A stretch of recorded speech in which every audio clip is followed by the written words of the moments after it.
friends, and welcome back to the Rewind podcast of Forward Church. Join us each week as we take a look back on Sunday's message and dig a little deeper into the conversations with those who are teaching across our sites at Forward. We want to invite you to be part of the conversation too. So if something we're talking about on Sunday morning sparks a question in you, head to our website, forwardchurch.ca/askus, and submit your questions there. And we're going to do our best to engage with those questions in this space. With that said, let's jump in and get started.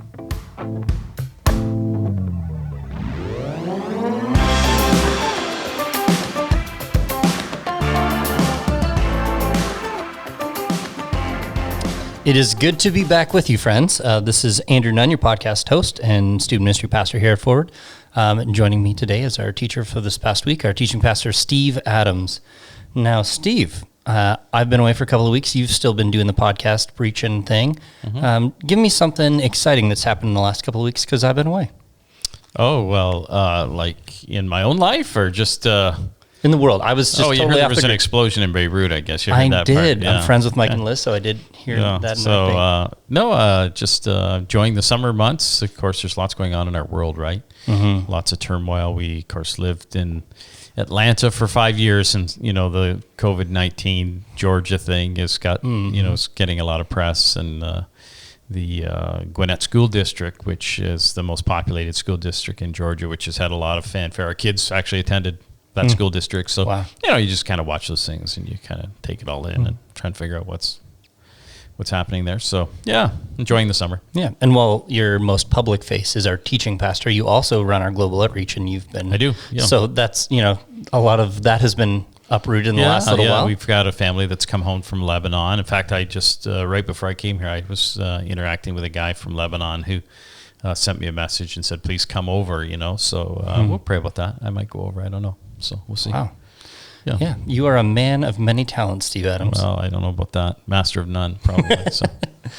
So I'm getting back from a couple of weeks of vacation. I got to enjoy your sermons while I was away. And then this week you talked about, in 1 Peter 5, this leadership. So this is actually a verse that, I've, as a young pastor, underlined in my Bible and have come back to a number of times, right? Mm-hmm. Not shepherding grudgingly is the New Living Translation, which I always like. Sometimes you get to a spot where it's... Yeah, not under compulsion. Yeah. Sure. But you've done a great deal of, leading and shepherding in your life.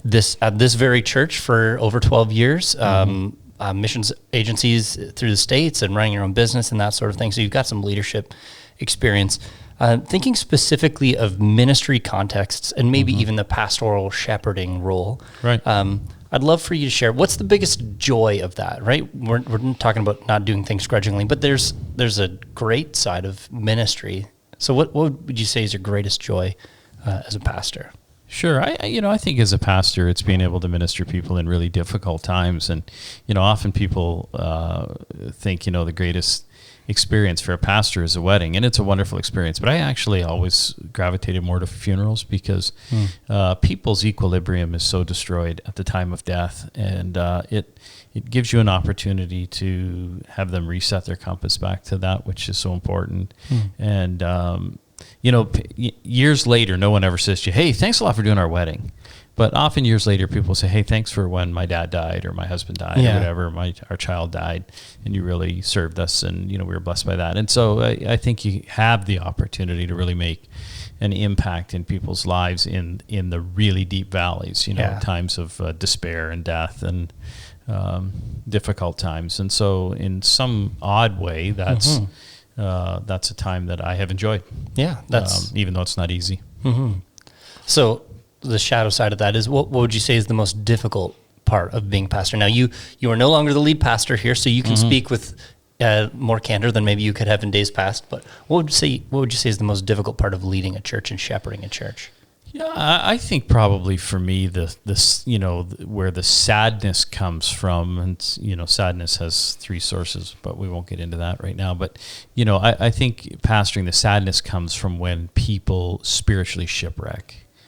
And not only they shipwreck, but then they reject any correction or input or whatever, and sort of the messenger becomes the target. They don't really want to hear the message, and it's just grieving, and they'll often in a church, they'll leave the structure and the relationships and everything that they need the most. And often that will be the beginning, or that results in spiritual shipwreck. And so that's a very sad thing for me to see people just sort of, ride into the rocks, sort of, blindly. And, that for a pastor, I think if that doesn't sadden you, you probably need to find something else to do. So, and then there's been other cases where people have, they sail off course, and we speak into that, and they receive that. And, we've had cases, while I was pastoring here, where we'd have to say, hey, we want you to go through this process, and some would receive that. And I can think of several who, got their spiritual legs back under them, and that's a wonderful thing. But I think when people just kind of reject, the shepherd's counsel, thinking that the shepherd needs to be perfect, but the shepherds are really imperfect too, but they are still charged under God to exercise that role. And I think that would probably be it. Yeah, and a lot of that plays into the conversation we were starting on Sunday, right? Where we're talking about how, as over-shepherds of a flock, you manage that responsibility, but we're all ultimately under the chief shepherd. And I love, you often use the term feet of clay, which I find a captivating image. Now, probably what makes that difficult stuff most difficult is that you are charged, in the scripture specifically and elsewhere, to be amongst your people. Right. So I'd love for you to reiterate why that being amongst is so important. If it ends up drawing pain, wouldn't it just be easier? I think you mentioned there's a pastor who said, that's sort of from days gone by. That's an image we can let go of. Right. But you said, no, that's not true. That's something we need to hold on to. Yeah. All life change takes place at 3 feet. Let's use the coronavirus analogy, if we will. Perfect. How do you infect people? Up close, right? If you social distance, people can be around you, but they can't get what you've got, right? And I think that's true of a lot of things, and that's true of the spiritual life. And, for a preacher, somebody that's going to preach, which is a, significant role in the life of a pastor, is the teaching of God's word. And for somebody that's going to preach, the man has to, in some way, shape, or form, exemplify the message. So once in a while, I'll get asked to speak. I got asked to speak on a topic to a missionary retreat recently, and this wasn't the only reason I declined, but one of the reasons I declined was one of the topics they asked me to speak on, I didn't feel I was really an expert in. And, I think that, if you're going to get up and teach on something, you need to have walked that road to some degree. And it doesn't mean you're perfect in it. And sometimes you actually need to acknowledge that. And I think I've done that in the pulpit over the years. Said, no, I ain't got this figured out myself, but here's what I'm learning and what I've learned. And here's some areas that I'm growing, and here's how I'm growing. But, you have to at least have a leaning towards that message. And so you have to be amongst the sheep. Does the life of the shepherd, does it verify or vilify the message, right? Yeah, and I love you use this line of we should be suspicious of people who are trading in untested cliches. And so is that's sort of what you're saying there, right? Is if people are just sort of bringing information without that exemplified in who they are and how they live, then it's not even worth listening to. Yeah, a friend of mine who's been a real spiritual father to me in many ways, a really godly guy. He's very Southern. He always says, the problem is there's too many traffic cops in the pulpit, in a real Southern voice. Meaning, if you think of the old picture of a traffic cop, we never see those anymore, but, they used to stand in the center of the intersection and they'd tell everybody which way to go, but they weren't going anywhere. So there's you go this way, you go this way, you go this way. I'm just going to stay right here. Yeah. And you have to be on the journey too. You have to be out in front at times, as I talked on Sunday. You have to be amongst, you have to be behind, but you have to be with them in some shape or form. If you're so far out in front, you can't influence. That can happen too. But there's a lot of pastors. I want to be careful. There are shepherds in our world who I think speak about things of which they probably could use a little more life experience in. And the interesting thing is, I've been preaching for better part of 30 years now. Yeah. And there's a lot fewer things that I'm preaching vociferously on. As far as the experiential side, and I think that's true of most guys that preach over a long time, is there's some things about God and about his word that I'm deeply assured on, and I'm preaching those more enthusiastically and affirmatively and definitively.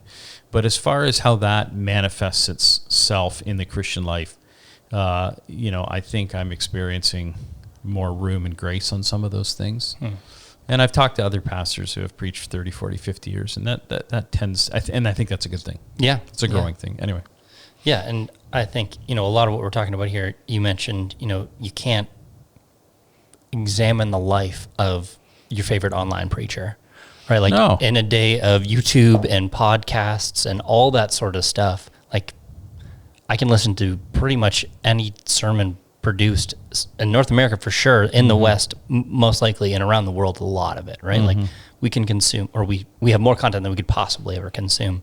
And we got all these high level preachers, and not to throw any sort of disdain in their direction, but there's something about that local shepherd who isn't just a image on a screen or a voice on a podcast. Not to disparage podcasts, because we're on one. Yeah. But, no, I think the bottom line would be is, it's much better to be able to stand up in front of people and say, not only have I studied the text, but I've lived the text. I've marinated in the text. I've got a hold of the text, and the text has got a hold of me.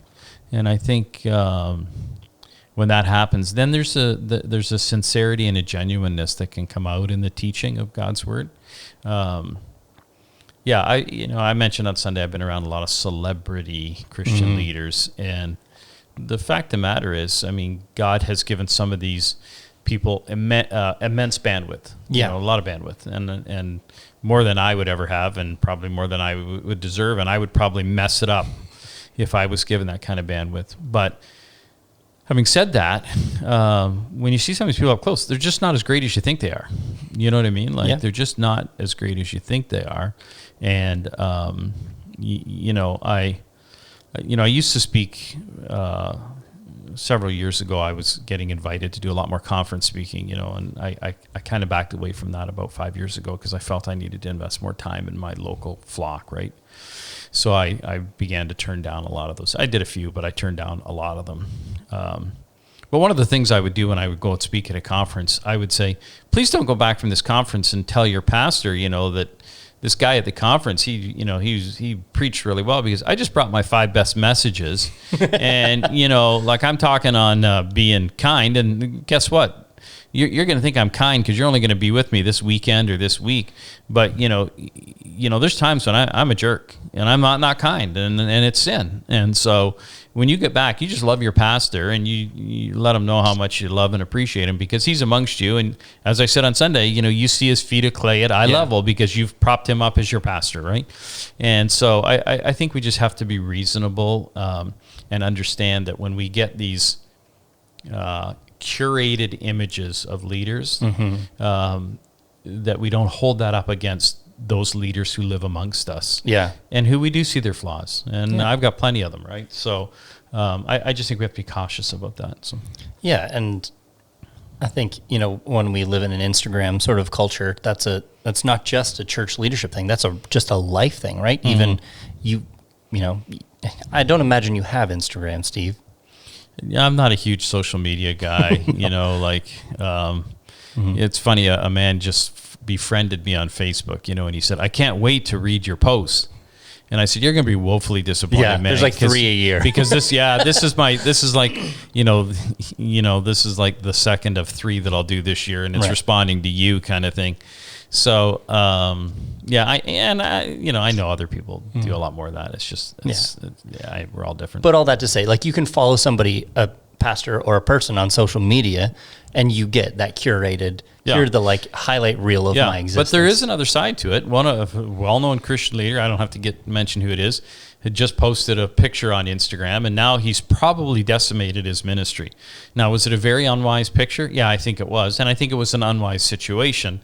And I think it's a piece of a bigger puzzle where he's demonstrated but there's the immediacy of a bad decision as well, right? And so,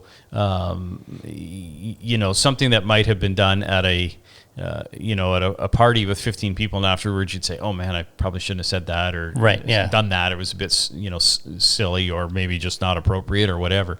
Now all of a sudden gets blasted out to thousands of followers, hundreds of thousands of people, and then it goes kind of viral. So we're in interesting times, right? And and that should call us to a higher standard and to be careful, right? And that's part of the reason I don't get involved in social media, because a lot of people put stuff on social media that's very unmetered, and it's not necessarily that it's inappropriate, but sometimes it's very unhelpful. Yeah, and social media is not designed for meaningful interaction. That's over a cup of coffee. Yeah. Anointed with the Spirit of God by way of inviting His presence through prayer. It's not done through Facebook posts. Are you sure? YouTube comments. I'm reasonably sure. I can. It's fine to put Bible verses on. I think it's wonderful, and I think people read those and it's like, wow, I really need that verse today. But getting into sort of theological treatises and debates and everything, I just find, that's what Paul calls foolish arguments and genealogies. Yeah. And I think there's a lot of that. I don't think it's helpful. And I always caution people, as spiritual shepherds, remember, many of the people who read that are not people of faith. Yeah. And so then we get bickering and chipping away at each other and saying things that are just unkind and making this divide of, sort of pagans and us, and it's just a lot of that's just unhelpful. Yep. It's just unhelpful. It's right? not kingdom building. It's not kingdom building. So, and that doesn't mean we don't stand for truth or anything like that, but just in little sound bites, I don't think that it accomplishes much. So no, it's not a medium for meaningful dialogue. Now, but there's all these celebrity pastors and even just sort of like celebrity Christians. They don't necessarily even have sort of ministry influence. Maybe they're authors or conference speakers or whatever. Laura and I were actually just chatting on the back deck a couple of days ago about a number of families who are breaking up, who had significant Christian influence, and now their marriages are crumbling, right? And I think it just speaks to the demand on spiritual leaders in our day, and the attacks that they're facing. In a couple of verses, I think Pastor Derek will cover. Talks about the enemy roaring, prowling around he's prowling like a roaring lion, and seeking who he will devour. Yeah, but I also think we need to remember, let's not just pile all the blame on these Christian leaders. I made just brief reference on Sunday to the fact that when Israel made a golden calf that they could worship, the Lord crushed it. The Lord knocked it off the pedestal. We need to be very careful about taking those who lead us, and this can happen in a church of 150 as much as it can happen in a church of 10,000. Right. But to put them on a pedestal and think that they're all that. And, I remember a pastor who, really influenced my life. And one time I was over at his house and I said we had a conversation about, I was living in Atlanta at the time, and I had this conversation with this pastor, and I said, it's amazing how inaccessible some of these pastors are. And he said, "Hey, do you want to see my underwear drawer?" And I said, "Pardon me?" And he said, I want you to, this is just I want you to know who I am. And he was, and God used him immensely in the kingdom. But we need to be very careful about propping people up. Yeah. We, there's only one guy on a white horse, and it isn't our pastor. Now, that doesn't mean we don't honor them. Right. That doesn't mean we don't love them and encourage them and bless them. But, I noticed there's a well-known pastor right now, and all of his YouTube videos and everything have taken the name of his church out, and it's him. And I said to my wife, that's an interesting thing, that it's no longer, the service from X church. It's this guy's name, right? Mm-hmm. And I'm not projecting on him any ill will or whatever, but I just think we need to be really, really careful about that. Yeah. Now, a lot of your message was not directed necessarily at those following a shepherd, but at the shepherds, those who are leading, whether that's, pastors or elders or, even people leading Sunday school classes or parents who are shepherding the hearts of their students or leading and teaching in any capacity. Right. I thought it was really interesting. We had our kids ministry director, Kristen, come up and do a little introduction of our elders. How many of those elders are actually serving elsewhere too? I was like, I got 3 or 4 student ministry leaders, and I got a bunch of Kids Town leaders. I got people who are taking over significant ministry roles. Mark 10:45, right? Yeah. That if you can't serve, you can't lead. Mm-hmm. Yeah. I was always, when I was lead pastor here, I was always very strong on if a guy's going to be on the elder board, I want to see him in action before that. Mm-hmm. This isn't where you start, right? You start in the mailroom, right? And then you work your way up, kind of thing. So yeah, and you see a biblical model for that, right? Like, it's always says these. It was clear that he was, there's good characteristics and filled with the Spirit, right? That's people who have always lived a life of privilege. Their leadership can be very challenging. We can see that in our political world today. I won't go any farther than that. That's right. That's a good place to stop. But, how successful was David compared to Saul? And I would say that Saul had some degree of life privilege. He was big and handsome, and, he had this sort of, a little bit of a silver spoon. Yeah, very difficult leadership experiences. Mm-hmm. Yeah, and I've had friends in business say the same thing, right? Like when you hand off a first generation business to a second generation, that's often they fall in the handoff because the generations come behind. The statistically, the lifespan of a family business is 1.5 generations. Yeah, that's the norm statistically. It doesn't always happen. Some do wonderfully well, but the ones that do wonderfully well are generally the ones where, if you have a manufacturing business, the next generation starts driving the forklift, not in the VP office. Right. Yeah. It's an earned position. I'm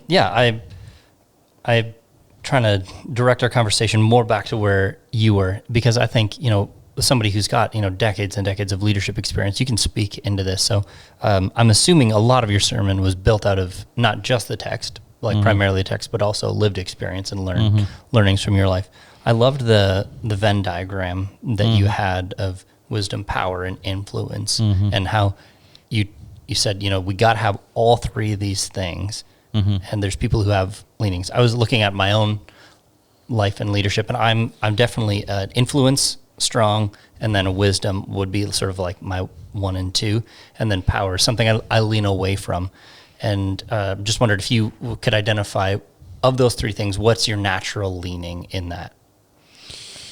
Well, it come no surprise to you because you worked for me for a number of years, but, I like to get things done. So, that I exert influence, and sometimes that can come out as power, and sometimes that can come out as influence. I hope it's metered by that center element, the core of the core, which is humility, right? Yeah. But you have to balance all 3 of those, and certain ones should step to the front at different times, right. I read recently, I thought this was a good analogy, that a leader carries 2 pails. One is water and one is gasoline, and leadership is deciding which one you throw at the right time, right? Sometimes you got to start the fire, and sometimes you got to put the fire out, right? Yeah. So that's a good analogy, right? So some of those things, but they have to be, if you're going to exercise power, you have to do that with skill, and you have to do that with authority. But again, that has to be metered in this whole area of wisdom, right? Which is knowledge and revelation, knowing the mind of God in any situation or application. And so you have to bring that to bear too. And so, and that's really the difference between a leader and what I would call secular leadership theory, and this issue of spiritual leadership, i.e. shepherding. Yeah. Yeah. And do you think sort of those leanings would fall along generational lines? I just look at, people in the 35 and south demographic, many, not exclusively, but many of whom would lean away from the power and authority by nature, that they'd want to earn that through influence. And I think maybe because they've earned it and, sat in the position longer, older leaders will typically lean into the power element a little bit more naturally and a little earlier than a younger leader. Do you think that's something in terms of development or like a generational trend? Do you see any of that, or am I just totally out to lunch on this? Well, I think in the church, a couple of things have happened, right? This could end up being an extremely long answer, but one of the things we realize with millennials is a lot of the things that we would have considered coming of age as as a young adult, which would be the completion of education, it would be moving out of the house, it would be buying a home, it would be stepping into a career. In the last 15 or so years, 10 years for sure, for a millennial, a lot of those things have been inaccessible. Mm-hmm. So we've got millennials that are living in the home well into their 20s. They have not been able to land the career of their choice. The ability to buy a home now, when my parents bought the last family home that my parents bought, it was probably 1.5 times their annual salary. Now a home in our area is probably, for a family, 5 times their annual salary. So a lot of these things become out of reach. And so the natural response, and there's been some empirical data compiled by the Evangelical Fellowship of Canada. So they say, now how am I going to then define myself? Because the things that normally define me are not available to me. So one of the ways that they define themselves is there's a rejection of their parents' faith. Okay, and they say the way that faith, and now they may reject it outright, or they may reject that manifestation of it. Right. And a lot has been talked about in the last 20 or 25 years about the mega church and big church. And, we could rhyme off the name of these mega church shepherds, pastors, leaders. And were they very successful? Yes. Is there more people that have come to know Christ through them? Yes. Mm-hmm. Was there too much, in my mind, of a buying into secular leadership theory? Yes, I would say. But you have to hold all of that in balance, right? But I think there is a move back to a more organic, sort of serendipitous way. Now, there's a downside to that. I think a lot of new people in ministry and whatnot are not as motivated. Yeah. Okay. I think there's a lack of motivation. Like these men and women who built these big churches, you don't do that sitting around drinking coffee, Now you may say, well, we don't want that anyways. Well, I think that's a reasonable statement. And I think the very large church day, maybe past, I don't know. Yeah. And then coupled with the fact that many of these large church leaders, they built these things, and then guess what happened? They crashed. They messed up, right? And moral failures, they left their spouses, they got involved in issues of money, and the old saying is babes, bucks, and big shots. So that's women, money, pride messes you up. And so then there's, well, I don't want to be like that anyway. And I don't think that's an unreasonable statement. So a lot of things, there's not some little singular thing. Well, this is why there's an interplay here. But yeah, I've been around some of these high powered, Christian leaders, and there's been times where I've even said, and I think can charge pretty hard at times, but there's been times when I said, wow, that's hard charging, man. Like, that's at the back of the sheep all the time, just driving the herd, driving the herd. I was listening to a podcast, a well-known Christian leader guy.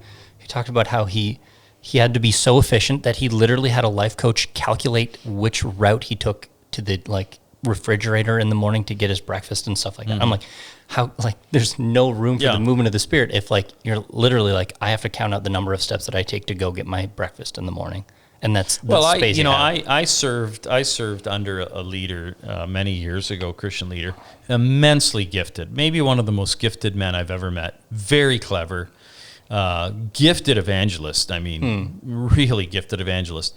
He kept a little notepad in his back pocket, and he wrote down what he did every 15 minutes, every day. Wow. From that level of discipline. Now, did he get a lot done? He did. I often wondered, I sometimes just struggled with, the first call that Jesus gave to people was, come unto me, all you who are weary and heavy laden, I will give you rest. First call that Christ gives is to rest. So, you have to hold these things in balance, Yeah. right? And there's times when you lead from the influence. There's times when you lead from the power. You have to push the sheep along, right? There's time when you have to be the person of wisdom and say, no, hold on. Here's better thinking is going to prevail here. So there's an interplay here, and that's and a shepherd has to have all three of those legs on their stool, if you will. Yeah, and so I think we're identifying here one of the hitches in the whole thing is the power, and probably tied closely to that is the lack of humility. It's deadly. You'd mentioned in your sermon how, you could say, hey, power is an externally manifested thing, but you said, no. As a leader, you need to make sure that's first worked out in your heart. And I'd love for you to build that out, for me as somebody who's learning what it means to be a spiritual leader, and just I think for our listeners would be a helpful thing. Yeah, well, I think if you said what would be the difference between a secular leader and a spiritual shepherd in one sentence, I think that the most salient statement would be this: that leading is primarily an issue of the hands, what I do. Shepherding is primarily an issue of my heart, who I am. I think that would be the thing. In fact, if you actually talk to shepherds in the Middle East, and you say, what is the most important thing to be a shepherd? Okay. And the analogies here are so rich. Before we came on, I said, I'd like to do a 12-week series on shepherding, right? Because I think it'd be great for parenting and bosses and everything. Yeah. And the analogy is so rich. But, if you talk to Middle Eastern shepherds, and I've been around shepherds in the Middle East, I've been around shepherds in rural Spain and places in Europe, they will tell you the most important thing is the heart. You have to have a heart for it. And if you have that right shepherd's heart, you can do it. But the analogy is so vivid, to spiritual shepherding. But it's this heart issue. Leaders, we often think, oh, they did this, they did this, they did this. Yeah. But the problem is, that doing is going to be motivated by a heart, right? The heart is, the fuel, right? And if that heart isn't right, sooner or later they're going to do something that you're going to go, yeah, out of the wellspring of the heart, is how we're going to shepherd. So that's just so deeply important, and that's the real difference. And that's why I said on Sunday, be careful of the wells that you drink out of. Because if you're drinking out of, all truth is God's truth, John Wesley said. Can we learn from some people? Yes, we can. But let's be careful. Let's be really careful. I've been to plenty of conferences and different places where somebody has got up with secular leadership theory, and I've seen Christians just go, wow, that's fantastic. And I'll just say, hold on a second. That's actually humanism. That's the, and so we just really have to be careful. Yeah. And be cautious. Absolutely. Now, you talked about the shepherd's heart and sort of the roles that a shepherd plays, that it provides, protects, and guides. I loved the call to parents as somebody who's, shepherding the hearts of 4 kids right now. There are times when I'm in front and calling and amongst and playing, and then behind and you're driving against their will. Yeah. Pushing against their will. And maybe the most frustrating thing as a parent, and probably as a pastor too, when you're driving. You said, some people are a lot like sheep, that we unknowingly follow the people in front of us. Are there examples of that today that you would see as a pastor, as somebody who's been leading the church for a while, that you're going like, hey guys, maybe we're heading in the wrong direction here? Yeah, I take it out of just pastoring. How often do you hear people say, people will make a comment and they'll say, I think we should do this. And you say, oh, why? And they'll say, because so-and-so said that that's what we should do. Or I listened to so-and-so, or I read something online or whatever, or some well-known person. Well, so-and-so says that. Yeah, but what do you think? You know, how have you processed this in your own mind? If you're a Christian, you know, you've been given the Spirit of God who will lead you into all truth. That's one of the promises Christ gives. He says, I'm leaving, but I'm going to send back the Spirit who will lead you into all truth. So between you and the Spirit of God, what conclusion have you come to? Not what somebody else has. Yeah. And, you know, and don't be co-opting somebody else's, you know, experience and everything.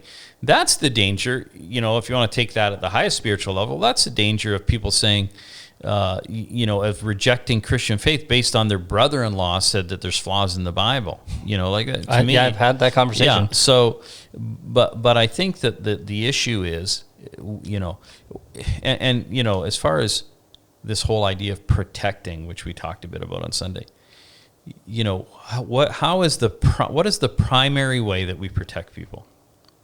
Spiritually, correct. That's the primary way that people are protected.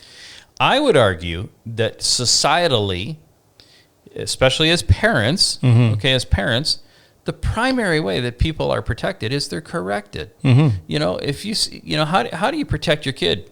Say, hey, don't put your hand near the stove. You do that again, you know, you're going to be sitting on the chair for 10 minutes.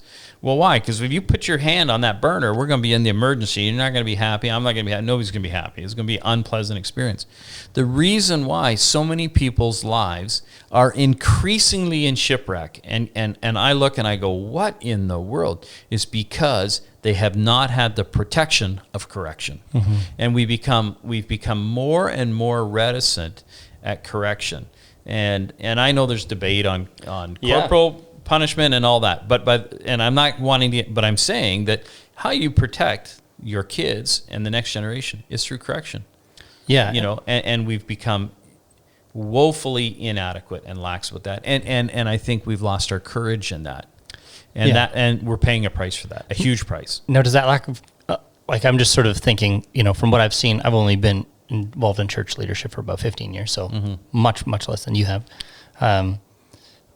But what I've seen is that we're probably gun shy because it's not really met well, right? You said some of the most heartbreaking experiences as a pastor is when you go to lovingly correct someone because you think they're on a path of destruction and they blow up in your face and reject you and the church and push away. So I can understand the reticence. Like, it makes sense to me that I would have some trepidation coming to somebody. Yeah. But the consequences of not doing it are also dire, right? Like, yeah. You know, I think, you know, you made an interesting statement there.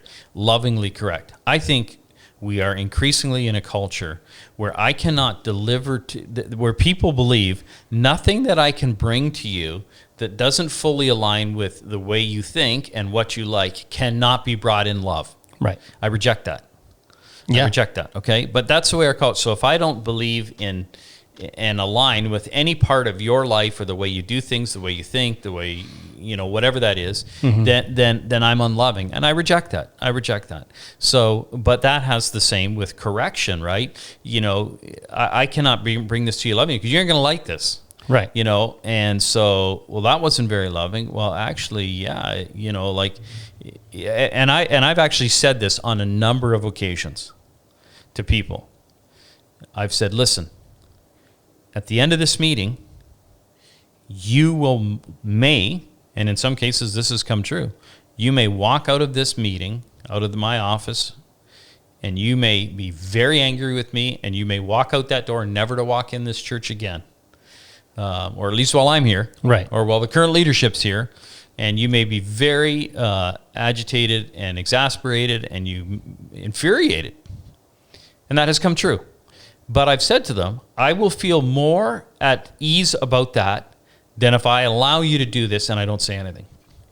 As much as this is going to be really painful and really difficult and what, and you know, and that's happened. And I've had people say, well, you know, this was unloving, like, I don't know how you said it, and they go, and I'm prepared to trust God in that trade-off and say, Lord, you know, I've done that. Sometimes our methodology is not perfect. We know Right, that. right. You know, we're sinners saved by grace. So sometimes but I still feel that, you know, as a shepherd, that's the greatest protection that I can give them, is to say, do not do this. Mm-hmm. This will lead to a very unpleasant outcome, or as you can see, it is, or whatever. Right. Or, you know, call them to account. And even when they fully reject that, and they fully reject, and, you know, that often ends up in, you know, they reject you as a person, that whole thing. I Right. get that. You know, that's kind of how it goes. As disheartening and difficult that is, I feel that before God, I can say, well, God, you know, we did our best. And sometimes I went back to the same people and they're still mad, and I say, you know, we maybe could have done that a little better, but we stand by what our concern and our Right. direction was, right? So, as you know, you've had the role as pastor, as a supervisor of, you know, your own business and missionary. Yeah, let me just jump in with one Yeah, thing. yeah, Just yeah. came to mind because I looked at you and I thought parenting again. So parents, if we have parents listening, okay, Yeah. remember that sometimes you need to go back to your kids and say the delivery method was a bit flawed, Yeah. but don't throw out the correction. Right. You know, so you say to your kid, you know what, I was angry when I did that, and I sounded mean spirited, Right. or unkind or whatever. But what I was trying to tell you is still the right thing. Right. You know what I mean? Like, don't say, I'm sorry, honey, I hurt your feelings, I should have never done that. Well, no, what the message you were trying to communicate and the value you were trying to transfer, or the lesson you were trying to see learned, stands, but even though the delivery method may have been a bit flawed. And sometimes you need to repent for the delivery method, because you Yeah. do it in anger, or you do Right. it, you know, in a way that's uncaring or whatever. But don't lose sight of, because again, now your kid's uncorrected, and then they're unprotected in that area of their life. Sorry. No, so that actually transitions really well into this, because I was going to say, you know, you've also raised 3 wonderful kids. I don't know Riley as well as I know your boys, and Spence and I are. She's good better than friends. the boys. I'm sure none of your children will disagree with Yeah. the fact that you deeply believe that statement. But are there lessons that you've learned in terms of approach that in correcting people, because I think it's a necessary thing for us to do as shepherds and leaders, whether that's in the church or in your home or in your business or wherever that position that you have been called to shepherd, but it's tough. And you know, as someone who has to do it, like I've had those conversations and I've wept and sweat and, you know, poured out before God saying like, God, I don't know how to do this well. So I'd love for you to help me learn. What are some lessons that you've learned along the way on In how correcting your kids? or whatever position you're given? How do you correct in a way that it's received well? You know, we can't ultimately be responsible for how people react, but are there ways in which we could set people up to receive it well? Yeah, I think one of the ways, now, you know, amongst Christians, one of the ways we can do that is we can facilitate the Spirit's voice of correction in people's lives. So instead of saying, that was really stupid what you did, you can say, help me understand, you know, how you could view that as pleasing to God. Mm-hmm. And then open the door for them to begin to reflect, and for the Spirit to bring to remembrance to them and lead them into all truth, as opposed. So, you know, one of the most helpful ways you can teach people is actually ask questions, not make you know, offer these platitudes of, you know, you should have done this, you shouldn't have done that. And so, you know, what we want to do is try and do that, right? Like we always want to correct in tandem with the Spirit of God. Right. If it's a Christian, right? If it's another Christian and they've got the Spirit indwelling in them, that's just a really important thing, so that they can arrive at some of their own understanding. Now, sometimes that works, you know, better than other times. You know, one of the things, you know, at our house, we had 4 or 5 mantras, you know, that our kids knew were absolute non-negotiables. Yep. And if you were to ask them today, they could probably name them all. Yep. I think as parents, there's 2 extremes that we got to stay away from. We can die on the wrong mountains, and the other extreme is we don't die on any mountains. And you got to find the balance in that. You know, one of the things we always said with our kids is great attitude, great latitude. Yep. If you got a good attitude, you know, it reflects, you know, Christ-like attitude. You can do a lot of stuff, man. We'll give you a long rope to do stuff. You got a bad attitude, things are going to be tough. Like, you're not going to like it, right? One of the things in our home, you know, that we said to our kids that really helped in the area of correction, because I think your home should be a very safe place, because the world's designed to smash your kids. And one of the things we had was build and encourage. So we would say, you know, if somebody said, your hair looks bad, or, you smell, or something like that. Kids are small. We'd say, did that build and encourage? Mm-hmm. And then they would, again, that's inviting the Spirit, right? Say, no, it didn't. So then you sort that out with your sister. You sort that out with your brother. Yeah. But that was a non-negotiable in our house. You had to build and encourage. Yeah. We use the language of helpful, necessary, or kind. Yeah. So, there's some things like that kids can grasp at a very young age. You can grasp that at 7 years old, 6 years old, 5 years old. It's not some complicated thing. Did that build and do they feel elevated, right? And do they feel more enthusiastic about who they are, right? So, just some things like that, which are important, which allow, again, them to reflect back at their own actions and words. Mm-hmm. Great.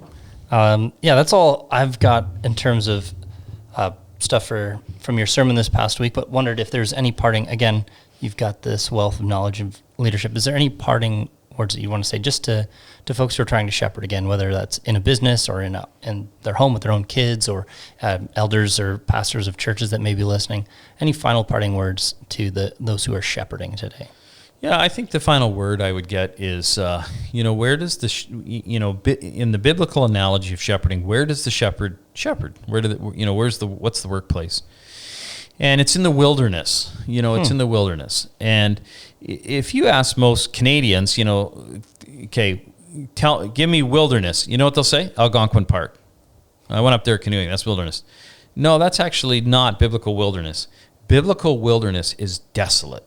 Yeah, it's deadly.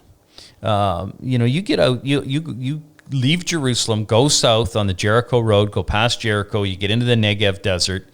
It is unbelievable. You feel like, if you've never seen it before, you feel like you're on Mars or something. The temperature can change in the winter months, 50 degrees from day to night. Wow. And it's parched land. It's desolate. It's desperate land. And that's where the shepherd shepherds. And it's, the Bedouins have a great statement. The Bedouins say, the pail of thirst has no rope, because water, we talked about water on Sunday. So, and that's the world in which we live. It's difficult. It's not like Algonquin Park where it's like, there's some black flies and stuff, but it's treed and there's beautiful lakes and gorgeous streams, and you're out there canoeing, and, sort of this, kind of, beautiful kind of setting. I mean, it's desperate and desolate, and, you can be in trouble really quickly. You can be dehydrated. Yeah, at night you can be chilled. At night when the sun goes down, there's animals that come out that weren't there in the day. I mean, it is very difficult. And I think those of us who are called to shepherd, we need to remember the environment we're in is very, very difficult. And it's the same as if you're shepherding people in the world today, your children, in a church setting or whatever. This is a very difficult, challenging environment, and you're going to need God's help, right? You're going to need God's help. And the shepherd, he would be out there. There's nobody else to help him, right? He's on his own with his flock. He's literally on his own. And so you're not going to make it if you're just, if you're just sort of hoping for hope's sake. You're going to need God's help to be with you, right?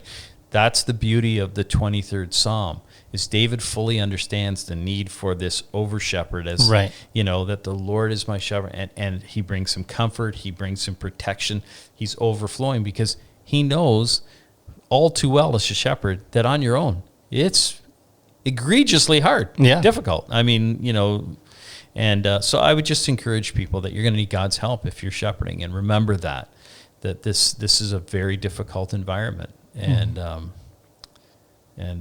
God will help you. Yeah, and that transitions us really well to set us up for next week as we dig into a latter part of 1 Peter 5 here. So thank you, Steve, for your ministry amongst us this past Sunday, and for this time together, and just for sharing the wealth of experience you have in shepherding and leading. So for those of you who are joining us here on the Rewind podcast, thank you guys. It's been fun to be back, and we will see you again next week with Pastor Derek. Have a good one.